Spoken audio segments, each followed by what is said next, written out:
कैसे हैं आप सभी? आई होप अच्छे होंगे, राइट। चलिए, मैं होगी तो प्रजापति थ्योरी चैनल पे आप सभी को स्वागत करती हूँ और आज मैं आपके लिए लेके एक्सरसाइज 3.2 का क्वेश्चन नंबर फर्स्ट, जिसका आज हम फर्स्ट पार्ट सॉल्व करेंगे। तो प्लीज ध्यान समझिएगा बच्चों और साथ ही लाइक शेयर करना मत भूलिएगा। ओके, आइए स्टार्ट करते हैं। देखिए क्या कहना है इस क्वेश्चन में। निम्न समस्याओं में रेखिक समीकरणों के युग्म बनाइए और उनके ग्राफीय विधि से हल ज्ञात कीजिए। तो देखो, ये जो फर्स्ट नंबर का हमें सम दिया गया है, इससे हमें रेखिक समीकरण युग्म बनाना है और फिर उसे ग्राफ में सॉल्व करके आंसर लाके बताना है, राइट। तो आइए स्टार्ट करते हैं। देखिए क्या कहना है।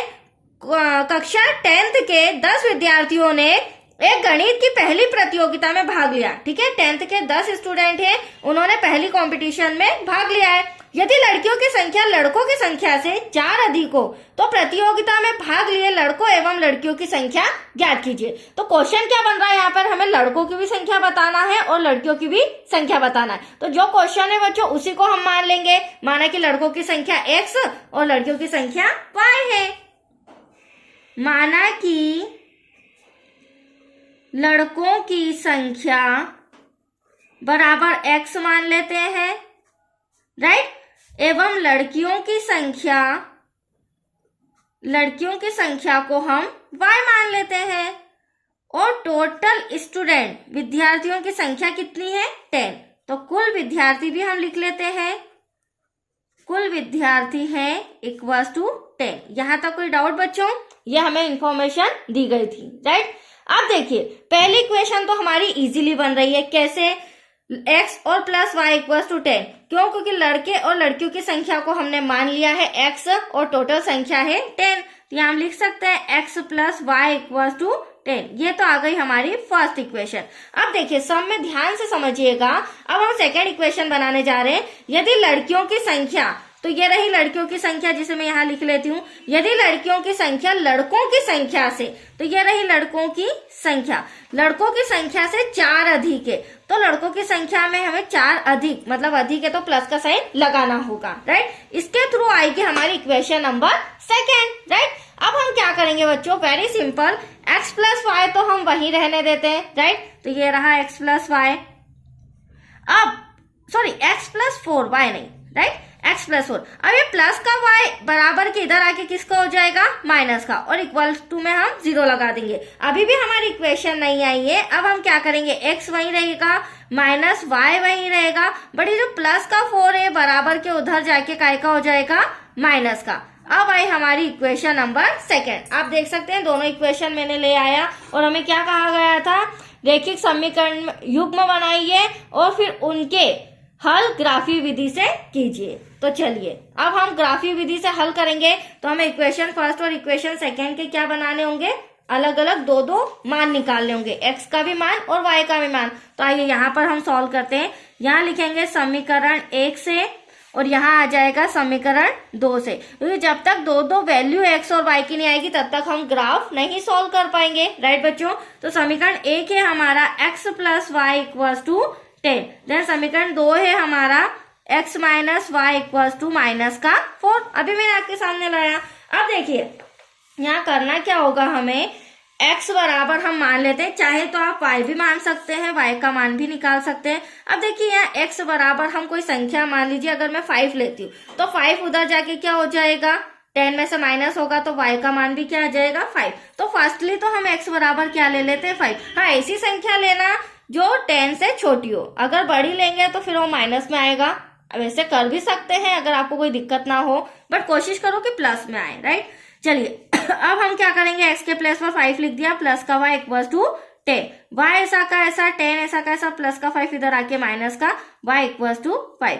Any doubt? जैसे ही हमने y का मान 5 रखा, x का मान 5 रखा, वैसे ही y का मान भी 5 आ गया। तो देखो छोटी सी टेबल मैंने बना रखी है समीकरण 2 और समीकरण 1 के लिए, जो हमें ग्राफ में यूज होगी। तो देखिए x का मान सबसे पहले हमने क्या रखा है बच्चों? 5। तो y का मान भी समीकरण 1 में 5 आया। ठीक है, मैंने बोला था दो बिंदु बनाना है, एक बिंदु निकाल लिए समीकरण 1 से। अब हम दूसरा बिंदु निकालेंगे। तो देखो समीकरण लिख लेते हैं, x plus Y equals to 10। अब हम x बराबर क्या मानते हैं बच्चों? जो 10 से छोटा आ जाए। तो हम यहाँ पर x बराबर 3 मान लेते हैं। क्या मान लेते हैं? 3। तो देखिए 3 plus Y equals to 10। y equal to 10 plus का 3 उधर जाके क्या हो जाएगा बच्चों, माइनस का हो जाएगा। तो y इक्वल टू आया 7, 10 में से 3 गया, 7 आया। तो जैसे ही हमने x बराबर 3 रखा वैसे ही y बराबर क्या आ गया, 7। तो आप देख सकते हैं दूसरे बिंदु निर्देशांक भी आ चुके हैं। गलती हो जाती है, सॉरी बच्चों, 3 देन ये 7। ओके, तो देखिए x और y के दो निर्देशांक आ चुके हैं। अब समीकरण 1 तो हो गया कंप्लीट, अब हमें समीकरण 2 के भी दो निर्देशांक निकालना है। ठीक है, आइए तो इसे समझते हैं। अब देखिए यहाँ पर ध्यान रखना बच्चों, ऑलरेडी हमारा जो इक्वल में है माइनस का 4 है। ठीक है, तो एक ना एक तो हमें माइनस का लेना ही होगा। तो हम यहाँ पर या तो x का मान लीजिए या y का, तो मैं x बराबर यहाँ पर माइनस का 2 ले रही हूँ। 4 छोटी डिजिट है तो छोटी डिजिट ही लेनी पड़ेगी। माइनस का 2 माइनस का 4 इक्वल टू में माइनस का 4, माइनस 4 ऐसा कैसा, माइनस का प्लस इधर आके माइनस का इधर आके प्लस का 2 हो जाएगा। माइनस का y, 4 में से 2 गया, 2 बचा, बट बड़ी संख्या माइनस की है तो माइनस से minus cancel, at least y equal to कितना आया, 2। तो देखो बच्चों, जैसे ही हमने x बराबर -2 रखा वैसे ही हमारा आंसर y बराबर क्या आ गया, 2। तो यहाँ पर फर्स्ट बिंदु भी हमें प्राप्त हो गए हैं, राइट। अब हम सेकेंड, इसी इक्वेशन का सेकेंड बिंदु निकालते हैं। तो इक्वेशन लिखेंगे x minus Y equal to -4। अब हम x बराबर छोटी डिजिट लेना है तो -1, -3 भी ले सकते हैं, एज यू विश, आपके ऊपर डिपेंड है। ये -1 हो गया, माइनस का y ऐसा का ऐसा, -4, यहाँ पर -y, -4, माइनस का 1 उधर जाके प्लस का हो जाएगा बच्चों। -y, 4 में से 1 गया, 3 बचा, बड़ी संख्या माइनस की है तो माइनस से माइनस कैंसल। तो y इक्वल टू कितना आया, 3। Very simple. अब आप देख सकते हैं जैसे ही हमने x का मान -1 रखा वैसे ही हमारा y का मान आ गया 3। तो समीकरण 2 के भी हमारे बिंदु निकल चुके हैं और समीकरण 1 के भी हमारे बिंदु निकल चुके हैं। अब इसी टेबल के थ्रू हम ग्राफ सॉल्व करते हैं, राइट बच्चों। तो चलिए, ये रही हमारी ग्राफ कॉपी जिसे मैंने 50% तो सॉल्व करके रखा है, जिसे मैं आपको समझा भी देती हूँ। देखिए बच्चों, ये होता है स्ट्रेट लाइन जो होती है ग्राफ में, ये y निर्देशांक होता है, राइट। ये देखिए, और इसके नीचे जो आता है वो आता है y डैश, है ना।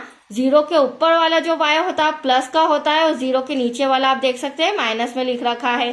ठीक ऐसे ही ये हमारा x निर्देशांक है, तो ये वाली दिशा हमारी प्लस की होती है और 0 के इधर वाली दिशा हमारी x डैश माइनस की होती है, राइट। अब दूसरी इंपॉर्टेंट पॉइंट आप देख रहे होंगे मैंने 1 का डिफरेंस क्यों लिया है, क्योंकि हमने जब दोनों इक्वेशन सॉल्व की तो हमारी सिंपल डिजिट आ रही है। ऐसा नहीं कि 10 या 100 या 300 इस तरह का हमारे वैल्यूज आए। जब सिंपल डिजिट आ रही है 1 से 10 तक की दोनों इक्वेशन में, तो हमें डिफरेंस भी उसी अकॉर्डिंग लेना होगा। दैट्स क्लियर, यहाँ तो कोई डाउट आपको। चलिए अब हम स्टार्ट करते हैं समीकरण फर्स्ट। समीकरण फर्स्ट में हमें x का मान 5 दे रखा है और y का मान भी 5 निकला हुआ है, ठीक है। तो यहाँ आप ध्यान से समझिएगा, ये मेरी x की रो है और दोनों प्लस में है बच्चों, ये भी ध्यान रखिएगा। ये भी हमारा प्लस का है और y भी हमारा प्लस का है। तो x का ये रहा 5 और y वाली जो रो है इसमें ये रहा 5, और इन दोनों का सेंटर कहाँ पे बन रहा है, इन दोनों का सेंटर बन रहा है यहाँ पर। तो जब सेंटर जहां पर बनता है उसे राउंड अप किया जाता है। तो ये मैंने राउंड अप कर दिया आपके सामने, राइट। अब हम यहाँ लिख देते हैं 5,5। क्यों, क्योंकि हमारा सेंटर बना है 5,5 का। तो देख सकते हैं 5,5 ब्रैकेट क्लोज। अब ये तो हो गया एक। अब दूसरा समीकरण 1 का हमें 3 और 7 दे रखा है। तो 3 तो x का ये रहा, ये x का 3 है और y का 7, मतलब कि हमें इधर ऊपर जाना है। तो 1 2 3 4 5 6 7 ये रहा पिक पॉइंट 7, जिसे मैं राउंड अप कर देती हूँ। यहाँ तक कोई डाउट। अब हमारा इक्वेशन फर्स्ट कंप्लीट हो चुका है, जिसे मैं एक रेखा खींच देती हूँ। बट आपको जो रेखा खींचनी है ये इस तरह से दोनों बिंदुओं को टच करते हुए जानी चाहिए, राइट। आप देख सकते हैं इस तरह से मैं एक प्रतिच्छेदी रेखा खींची। यहाँ तक कोई डाउट बच्चों। अब ये इक्वेशन हमारा क्या था वो भी हम लिख लेते हैं, क्योंकि हमारा समीकरण फर्स्ट था जिसे हमें लिखना जरूरी है, इक्वल टू 10। तो ये आप देख सकते हैं समीकरण फर्स्ट हमारा हो चुका है। अब समीकरण 2 की अगर मैं बात करूं तो x हमारा -2 है और y हमारा 2 है। तो -2 है मतलब ये प्लस का x है और ये x डैश माइनस का है। तो यहाँ पर ये रहा हमारा -2 बच्चों। -2 हमारा x है और प्लस का 2 हमारा y का है, तो y वाला रो ऊपर आप देख रहे हैं जो कि प्लस का होता है, तो ये रहा इसका 2, तो इन दोनों का सेंटर बन रहा है यहाँ पर। आप ध्यान से समझिएगा, इन दोनों का सेंटर कहाँ बन रहा है, यहाँ पर। तो यहाँ लिख देते हैं हम, हाँ यहाँ पर लिखेंगे बिंदु ये हमारा -2, क्योंकि x के निर्देशांक पहले आते हैं, y के बाद में आते हैं।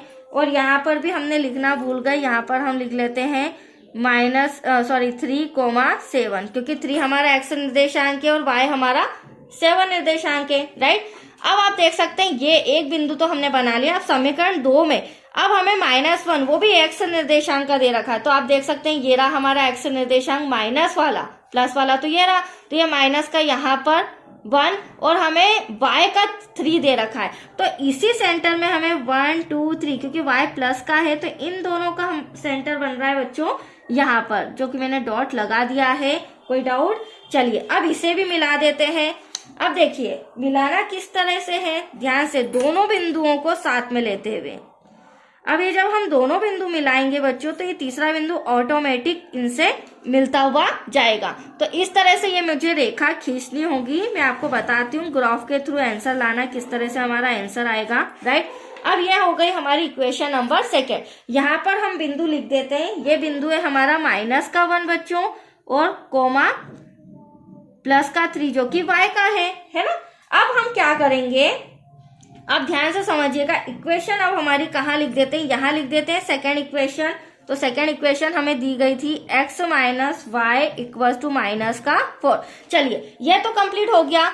अब इसी में हमारा आंसर नजर आ रहा है। आप सोच रहे होंगे मैडम कैसे, तो देखो ये जो एक रेखा ये और दूसरी रेखा ये इस तरह से प्रतिच्छेद, जिस बिंदु को प्रतिच्छेद करते हुए जा रही है उसे हम कहेंगे प्रतिच्छेद बिंदु। क्या कहेंगे?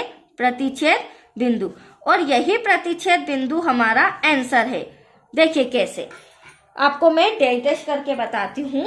देखिए बच्चों, ये जो है 7, यहाँ 7 का सेंटर मिल रहा है, और अगर मैं x वाली रो की बात करूं तो x का हमारा यहाँ पर 3 सेंटर बन रहा है, ठीक है। ये जो मैं डैश लगा रही हूँ इस पे, या डैश ना लगाते हुए हम सिंपल ऐसी रेखा भी खींच देते हैं तो भी चलेगा। और ये रहा हमारा 7। तो यहाँ पर हो क्या रहा है, एटलीस्ट ये हमारा 3 x का निर्देशांक है, ठीक है। तो x = ये हमारा क्या है 3, और x को हमने माना क्या था, x को माना था हमने बालक, राइट। तो बालकों की संख्या कितनी आई है 3, क्योंकि हमारा मेन क्वेश्चन क्या था, बालकों की संख्या और बालिकाओं की संख्या। और ये जो y को हमने क्या माना था, बालिकाओं की संख्या। तो ये हमारा y = क्या आया है 7। तो आप देख सकते हैं बालकों की संख्या 3 है और बालिकाओं की संख्या 7 है। तो एटलीस्ट हमारा आंसर आ चुका है। मैं लिख देती हूँ, क्योंकि जिस पॉइंट, और आंसर कैसे आए ये भी आप अच्छे से समझ लीजिए, जिस पॉइंट पे 2 रेखाएं प्रतिच्छेद कर रही है उस सेंटर की जो आंसर है वो हमारा बालक और बालिकाओं की संख्या होगा। तो यहाँ हम लिख लेते हैं बालक x = 3, देन बालिकाएं y = 7। That's your answer. तो आया आपको समझ में, सम कंप्लीट हो चुका है बच्चों। बहुत ही अच्छा सम था, इंटरेस्टिंग था। इसी तरह आप प्रैक्टिस करते जाइए, साथ ही लाइक शेयर एंड सब्सक्राइब करते जाइए। ओके, नेक्स्ट वीडियो मिलेगा आपको क्वेश्चन नंबर इसी का 2। ओके बच्चों, थैंक यू।